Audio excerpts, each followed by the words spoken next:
ಮೊದಲನೇ ಚುನಾವಣೆ ಹುಬ್ಬಳ್ಳಿ ರೂರಲ್, ನನ್ನ ಮೊದಲನೆಯ ನೇರ ಚುನಾವಣೆ ಅಸೆಂಬ್ಲಿಗೆ ತಾವು ಹೇಳ್ದ ಹಾಗೆ ಬಂದೆ. ಇವನ್ನೆಲ್ಲ ಭೇಟಿ ಮಾಡಿದೆ. ಏನೂ ಗೊತ್ತಿಲ್ಲ, ಹುಂಬುತನ. ನನ್ನ ಮಗ ಇಲ್ಲೇ ಇದೆ, ನನ್ನ ಮಗ ಬಂದಿದ್ದಾನೆ, ನನ್ನ ಸೊಸೆ, ನನ್ನ ಮಗಳು, ನನ್ನ ಅಳಿಯ ಇಲ್ಲಿ ಬಂದಿದ್ದಾರೆ, ನನ್ನ ಮಗ ವಿಜಯ್ ಕುಮಾರ್ ನನ್ನ ಜೊತೆನಲ್ಲಿ ಒಂದು ಸೂಟ್ ಕೇಸ್ ಇಟ್ಕೊಂಡು ಹೋದ್ವಪ್ಪ. ಒಡವೆ ಒತ್ತೆ ಇಟ್ಟು 75,000 ತಗೊಂಡು ಹೋದ್ರೆ ಅಲ್ಲಿ ನೋಡಿದ್ರೆ ರಿಸಲ್ಟ್ ಬಂತು. ಈಗ್ಲೂ ಅಂತಾರೆ ಅಲ್ಲಿ ನಾನು ನಿಂತಿದ್ದು ಯಾರ ವಿರುದ್ಧ? ಜಗದೀಶ್ ಶೆಟ್ಟರ್, ಬಸವರಾಜ ಬೊಮ್ಮಾಯಿ, ಮತ್ತೆ ಇನ್ನೊಬ್ರು ಅಣ್ಣ, ಇದು ಇನ್ನೊಬ್ಬರಿದ್ರು, ಬಸವರಾಜ ಬೊಮ್ಮಾಯಿ ಹೇಳಿದ್ನಲ್ಲ, ಪಪ್ಪಿರಾಯನಗೌಡ ಪಕ್ಷೇತರ ನಿಂತೆ 4,000 ಓಟ್ ತಗೊಂಡ್ಬಿಟ್ಟೆ ನಾನು ಅವತ್ತು.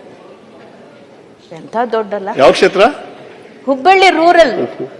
ನನ್ನ ಬದುಕು ಸ್ಟಾರ್ಟ್ ಆಗಿದ್ದೆ ರಾಜಕೀಯದಲ್ಲಿ ಚುನಾವಣೆ ಅಂದ್ರೆ ನನ್ನ ಉತ್ತರ ಕರ್ನಾಟಕದ ಭೂಮಿಯಿಂದನೇ, ನನ್ನ ಉತ್ತರ ಕರ್ನಾಟಕದ ಭೂಮಿಯಿಂದ ಶುರುವಾಯಿತು. ನಾನು ಸೋತೆ, ಜಗದೀಶ್ ಶೆಟ್ಟರ್ ಮುಖ್ಯಮಂತ್ರಿ ಆದರು, ಬಸವರಾಜ ಬೊಮ್ಮಾಯಿ ಅವರು ಮುಖ್ಯಮಂತ್ರಿ ಆದರು, ನಾನಿವತ್ತು ಉಪಸಭಾಪತಿಯಾಗಿ. ಎಂಥ ಆಶೀರ್ವಾದ ಭಗವಂತನದು.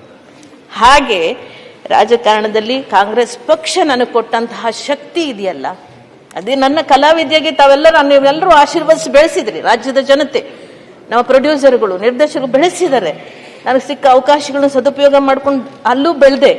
ಆದರೆ ನನ್ನ ಕಾಂಗ್ರೆಸ್ ಪಕ್ಷದ ಸಿದ್ಧಾಂತ, ಬದ್ಧತೆ, ಆ ಒಂದು ಕಾರ್ಯಕ್ರಮ ಮಾಡ್ತಕ್ಕಂಥದ್ದು, ಕೆಲಸ ಮಾಡೋ ರೀತಿ ನೀತಿ, ಜನಪರವಾಗಿ ಹೇಗಿರಬೇಕು ಅನ್ನೋದನ್ನೆಲ್ಲ ಕಲಿಸ್ಕೊಟ್ಟಿದ್ದು ನನ್ನ ಕಾಂಗ್ರೆಸ್ ಪಕ್ಷ. ಅವಕಾಶಗಳನ್ನ ಕೊಡ್ತಾ ಹೋಯ್ತು, ಮಂತ್ರಿ ಮಾಡ್ತು, ಶಾಸಕರನ್ನ ಮಾಡ್ತು, ಇವತ್ತು ಉಪಸಭಾಪತಿಯನ್ನಾಗೂ ಮಾಡಿದೆ.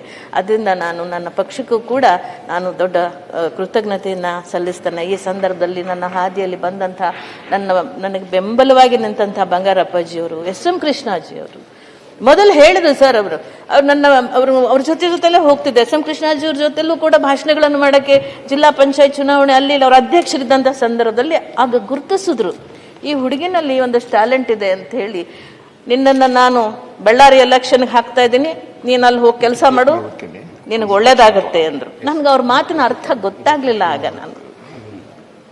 ಆಗ ನನ್ಗೆ ಅವ್ರ ಮಾತಿನ ಅರ್ಥ ಗೊತ್ತಾಗ್ಲಿಲ್ಲ. ನಾನು ಬಳ್ಳಾರಿ ಫುಲ್ ಕೆಲಸ ಮಾಡಿದೆ.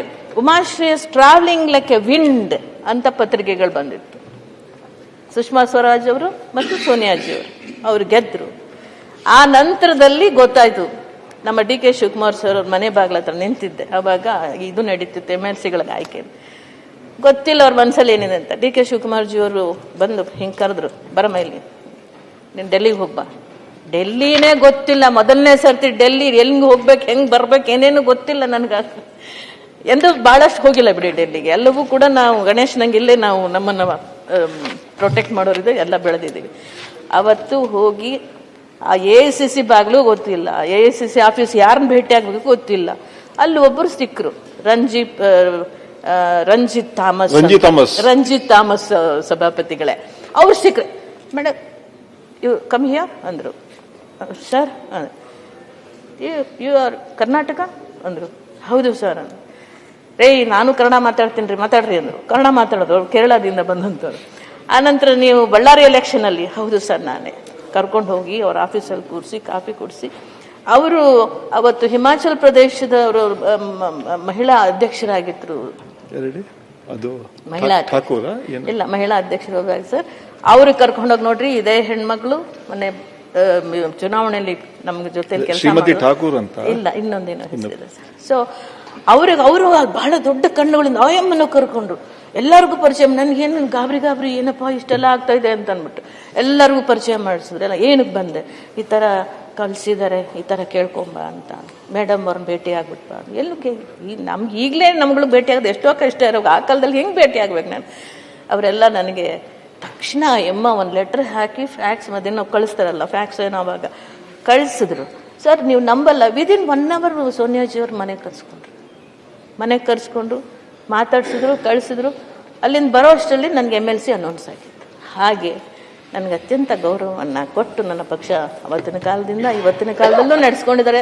ತದನಂತರದಲ್ಲಿ ಧರ್ಮಸಿಂಗ್ಜಿಯವ್ರ ಕಾಲದಲ್ಲಿ, ಧರ್ಮಸಿಂಗ್ ಅವರು ಸಿದ್ದರಾಮಯ್ಯ ಅವ್ರ ಜೊತೆ ಕಾಲದಲ್ಲಿ MLC ಆಗಿದ್ನಲ್ಲ, ಆ ಕಾಲದಲ್ಲಿ ನೀವು ಹೇಳ್ದಾಗೆ ಹೋರಾಟದ ಮೂಲಕ ನಾವು ನೇಕಾರರ ಹೋರಾಟ, ಬಹಳ ದೊಡ್ಡ ನೇಕಾರರ ಹೋರಾಟ ಆದಾಗ ನಾನು ನಮ್ಮ ಸಿದ್ದರಾಮಯ್ಯಜಿಯವರು ಕರೆದು ಜನಗಳನ್ನು ಸೇರಿಸಿ ನಾನು ಕರ್ಕೊಂಡು ಹೋದಾಗ ಮೊದಲನೆಯ ಸರ್ತಿ ಅವರು ನಮಗೆ ಪ್ಯಾಕೇಜ್ ಕೊಟ್ಟರು.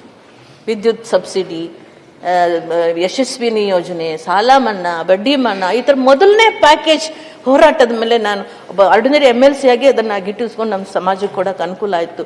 ಧರ್ಮಸಿಂಗ್ ಜಿ ಅವರು ಮತ್ತು ನಮ್ಮ ಇವರು ನಮ್ಮ ಖರ್ಗೆಜಿ ಸಿದ್ದರಾಮಯ್ಯ ಜಿ ಅವರು